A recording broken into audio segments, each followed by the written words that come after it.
অনেক দিনের ইচ্ছা ছিল এমন করে কোনো ডিজাইন করার যাতে একটু মোটা টাইপের কাজ হবে আর সেখানে ভিতরে হালকা একটু পাতলা কাজ হবে। তো এছাড়াও তো যখন পায়ে মেহেদি পরানো হয় তখন দেখা যায় যে আঁকাবাঁকা করে বা পদ্ম দিয়ে অনেক ডিজাইনই করছি বা অনেক ডিজাইন করা হয়। তো ওইরকম ডিজাইন বাদে একটু ডিফারেন্ট কোনো ডিজাইন করতে চাচ্ছিলাম, তাই এভাবে কাজ করা। অফ ক্যামেরায় আমি এটা চারিপাশে শেপ দিয়ে নিয়েছিলাম, কারণ যেহেতু আমি এর আগে এমন কাজ করিনি বা এরকম ধরনের কাজ করিনি, যার কারণে ভাবছিলাম যেটা ভালো হবে কিনা, মানে সুন্দর হবে কিনা, শেপ দিতে পারবো কিনা। তো এইটা নিয়ে আমি একটু টেনশনে ছিলাম, যার কারণে এটা অফ ক্যামেরায় আমি সুন্দর করে নিখুঁতভাবে এটা আমি কমপ্লিট করে নিয়েছি। কারণ আমার ক্যামেরা দেখলে কিছু কিছু কাজ একদমই আমি ভালো মতো করতে পারি না।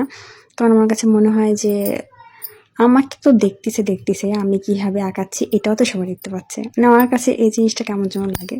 তার কারণে আমি এটা অফ ক্যামেরা করে নিয়েছিলাম, বাকিটা আপনাদের কাছে প্রেজেন্ট করা। এই পায়ে মেহেদি পরানোর পিছে একটা কাহিনী রয়ে গেছে, কারণ এটা অন্য একটা ভিডিওতে দেখাবো বা বলবো।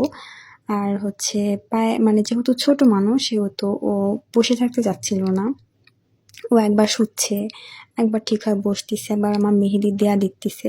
ও বুঝতে পারতেছিল না যে ও কি করে বসবে বা কিভাবে ও থাকবে আর কিভাবে থাকলে ওর সুবিধা হবে।